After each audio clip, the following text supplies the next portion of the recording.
ప్రభు అయిన యేసుక్రీస్తు నామంలో మీ అందరికీ హృదయపూర్వక వందనములండి.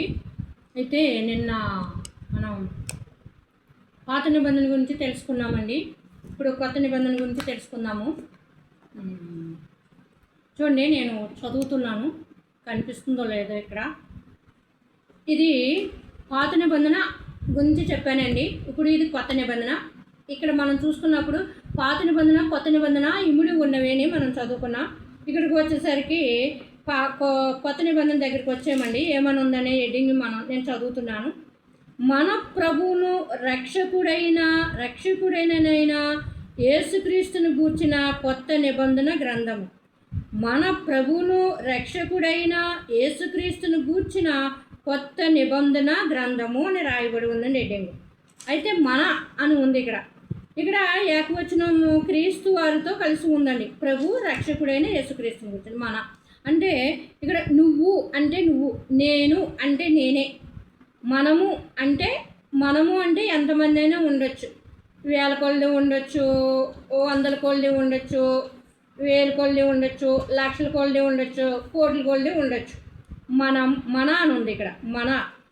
మన అంటే నాది అని ఉండొచ్చు, లేక ఎంతో జనము. నాది, మనము, మన అనేది అందరితోని కలిసి ఉండేటువంటి మాట. ఇది మన ప్రభువును ఎవరైతే అంగీకరించి ఉన్నారో వారికి ప్రభు అయి ఉన్నాడు, అందరికీ కాదు. మన ప్రభువును. ఇక్కడ మూడోది ఏంటంటే రక్షకుడైన ఆయన రక్షణ తీసుకువచ్చాడు. ఎందుకంటే ఆయన ప్రభు త్యాగం చేయలేదు, యేసుక్రీస్తు ప్రభు వారు త్యాగం చేశారు. ఎందుకంటే సిలువపై తన రక్తాన్ని చిందించారు. చాలామంది ప్రాణం పెట్టారంటారండి. క్రైస్తవులు తిట్టినా పర్లేదు, కానీ ఆయన అయితే ప్రాణం పెట్టలేదండి, రక్తాన్ని చిందించారు. ప్రాణం అయితే ఆయనతోనే ఉంది. ఆయన ఎప్పుడైతే ప్రాణాన్ని ఈ లోకంలో ప్రాణము వేరైందో ఆయనతో ఏకమైపోయింది. ఆ యొక్క శరీరం అనేది, ఆ యొక్క ప్రాణం అనేది ఆయనతో ఏకమైంది. శరీరాన్ని విడిచిపెట్టారు. అది లేఖనములు ఆ విధముగా అది ఆయన త్యాగం చేశారు. కాబట్టి ఆయన మాటలతో కాదు, ఆయన రుజువు చేసుకున్నారు. ఆయన శిలువపై రక్తాన్ని చిందించారు. ఎవరి కొరకు అంటే ప్రతి మానవుని కొరకు చిందించారు. అలాగే ఇక్కడ ఏమన్నా రక్షణ అనేది తీసుకుంటేనే దేవునితో అతకబడుతుంది. మానవులకి రక్షణ తీసుకొచ్చారు యేసు ప్రభు వారు. అందుకే ఏం చేశాడంటే ప్రభు సమస్తము కూడా, భూమి ఆకాశము సమస్త మానవులు అంతటి అధికారం అంతా కూడా యేసుక్రీస్తులో పెట్టి ఉన్నారు.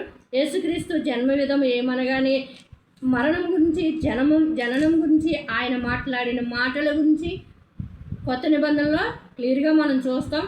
పాత నిబంధనలో అయితే కొన్ని మాటలు మనకి అది వేరుగా ఉంటుంది, కానీ ఇప్పుడు కాలంలో చాలామందికి కొత్త నిబంధనలో మాటలు అర్థమవుతాయి. పాత నిబంధనలో మాటలు కొందరికి అర్థం కాదు, కానీ కొత్త నిబంధనలో మాటలు అర్థమవుతాయి. ఇక కొత్త నిబంధన గ్రంథము ఇదంతా మీరు చదువుకోవచ్చు. పుస్తకంలో అయితే నాకు టైం లేదు, తర్వాత చెప్తాను. మళ్ళీ దీన్నే చెప్తున్నాను. మన ప్రభువును రక్షకుడైన యేసుక్రీస్తును గూర్చిన ఇది ఇక్కడ చెప్పబడినటువంటి మాటలు. ఇక్కడికి వచ్చేసరికల్లా యేసు ప్రభు పుట్టాడండి. యేసు ప్రభు పరిశుద్ధాత్మ వల్ల పుట్టాడు. అయితే పరిశుద్ధాత్మ వల్ల పిల్లలు పుడతారంటే నీకు నాకు పుట్టరు. మరియమ్మ గారికి పుట్టాడు. యేసు ప్రభు మరియా గర్భాన్ని వచ్చి మానవ రూపంలో వచ్చారైనా. ఇక్కడ ఇది అర్థం చేసుకోవాలండి. దీని గురించి ఇంకా మీరు చదువుకుంటే ఇంకా అనేకమైన విషయాలు పడతాయి. నాకు పడ్డాయి, కానీ చెప్పడానికి టైం లేదు. ఇక్కడ మన ప్రభువును నీ ప్రభువుగా నువ్వు అంగీకరిస్తున్నావా? రక్షకుడిగా అంగీకరిస్తున్నావా? యేసుక్రీస్తు త్యాగపూరితుడని నువ్వు అంగీకరిస్తున్నావా? నువ్వు అంగీకరించవా అనేది కొద్ది వరకే, కానీ దేవుడు నిన్ను అంగీకరిస్తున్నాడా లేదా అది నీకు పాయింట్. నువ్వు అడిగింది వింటున్నాడా? నువ్వు చెప్పింది చేస్తున్నాడా? చూసుకో. ప్రార్థన చేసేటప్పుడు, నువ్వు త్యాగం చేసేటప్పుడు ఏమి చెప్పాడు దేవుడు నిన్ను అంగీకరిస్తున్నాడో లేదో చూసుకో. అది మటుకు చాలా పాయింట్. అలాగే ఇక్కడ ఒక్క మాట కూడా నేను చెప్తున్నాను. మత్తయి 1వ అధ్యాయము. అబ్రహామును కుమారుడగు దావీదు కుమారుడైన యేసుక్రీస్తు వంశవళి. ఇది యేసుక్రీస్తు వంశవళి అంతా కూడా బైబిల్లో ఉంటుందండి. ఇక అంతా కూడా యేసుక్రీస్తు యొక్క ఉద్యానం ఏంటి అనేది ఎంతో మంచి మంచి మాటలు, మరి భక్తులు చేసినటువంటి కార్యములు అవన్నీ కూడా ఉంటాయండి. దయచేసి కొత్త నిబంధన గురించి మీరు మరలా ఈ యొక్క పేజీ తీసుకుని మీరు ఒక 7 సార్లు చదవండి. మన ప్రభు అయిన రక్షకుడైన యేసుక్రీస్తుని కూర్చున్న కొత్త నిబంధన గ్రంథము ఇది 7 సార్లు మీరు చదివినట్లయితే మీకు ఒక రకమైనటువంటి ఉబ్బుక, పరిశుద్ధమైనటువంటి ఉబ్బుక బయటకు వచ్చి నీ హృదయంలోనికి దూచుకు వెళ్తుంది. ఈ కొద్ది మాటలు నీ హృదయంలో ఉండునుగాక. ఆమేన్.